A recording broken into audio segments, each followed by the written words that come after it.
വാർത്തകൾ വിശദമായി. തൃശൂരിൽ ആദിവാസിയെ കാട്ടാന ചവിട്ടിക്കൊന്നു.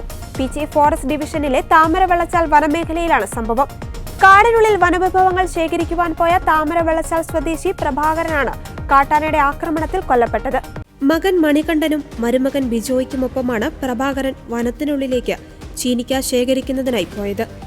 6 കിലോമീറ്ററോളമുള്ളിൽ അമ്പഴച്ചാൽ എന്ന സ്ഥലത്താണ് ആനയുടെ ആക്രമണമുണ്ടായത്. ബിജോയെയാണ് കാട്ടാന ആദ്യം ആക്രമിച്ചത്. എന്നാൽ ഇയാൾ ഒഴിഞ്ഞുമാറി. തുടർന്നാണ് പ്രഭാകരന്റെ നേരെ ആന തിരിഞ്ഞത്. കേരളത്തിൽ 48 മണിക്കൂറിനുള്ളിൽ കൊല്ലപ്പെട്ടത് 4 പേരാണ്. പുതുവർഷം ആരംഭിച്ച് 42 ദിവസങ്ങൾ മാത്രം പിന്നിടുമ്പോൾ കാട്ടാന ആക്രമണത്തിൽ വനം വകുപ്പിന്റെ കണക്കനുസരിച്ച് കൊല്ലപ്പെട്ടത് 10 പേർ. കടുവയാക്രമണത്തിൽ കൊല്ലപ്പെട്ടത് ഒരാൾ. കാട്ടുപന്നി കുത്തിക്കൊന്നത് ഒരാളെ. ഇനി കർഷക സംഘടനയായ കിഫയുടെ കണക്കു പരിശോധിച്ചാൽ ആകെ മരണം 11. കേരള പരിസ്ഥിതി മന്ത്രാലയം രാജ്യസഭയെ അറിയിച്ച കണക്കുപ്രകാരം 2020-2024 കാലയളവിൽ സംസ്ഥാനത്ത് മനുഷ്യ വന്യജീവി സംഘർഷം മൂലം 460 മരണങ്ങളും 4527 പരിക്കുകളുമാണ് റിപ്പോർട്ട് ചെയ്തിരിക്കുന്നത്.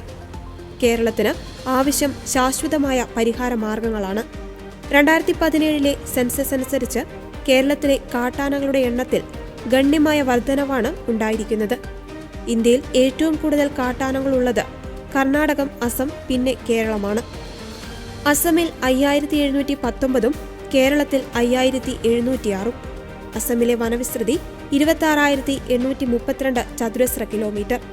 കേരളത്തിലെ 11,309 ചതുരശ്ര കിലോമീറ്റർ, ഏകദേശം ഇരട്ടിയിലധികം. കേരളത്തിലെ വനമേഖലയ്ക്ക് താങ്ങാൻ കഴിയുന്നതിലപ്പുറം ആനകൾ നിലവിലുണ്ട്. വനത്തിനുള്ളിൽ തന്നെ ഭക്ഷണവും വെള്ളവും കിട്ടാത്തതിനാൽ പൊറുതിമുട്ടി കാട്ടാനകൾ നാട്ടിലിറങ്ങുന്നു. കർഷകർ അവരുടെ ഉപജീവനത്തിന് വേണ്ടി നട്ടുനനച്ച് വളർത്തുന്ന വിളകൾ യഥേഷ്ടം തിന്നുകയും ബാക്കിയുള്ളവ നശിപ്പിക്കുകയും ചെയ്യുന്നു. ഇവിടെ ആരും വന്യമൃഗ സംരക്ഷണത്തിന് എതിരല്ല. അതിനുത്തരവാദിത്തപ്പെട്ടവർ അതിനെ സംരക്ഷിച്ചാൽ മാത്രം മതി. ഇതിനെതിരെ സർക്കാർ അടിയന്തര നടപടികൾ സ്വീകരിക്കണമെന്നാണ് ജനങ്ങളുടെ ആവശ്യം.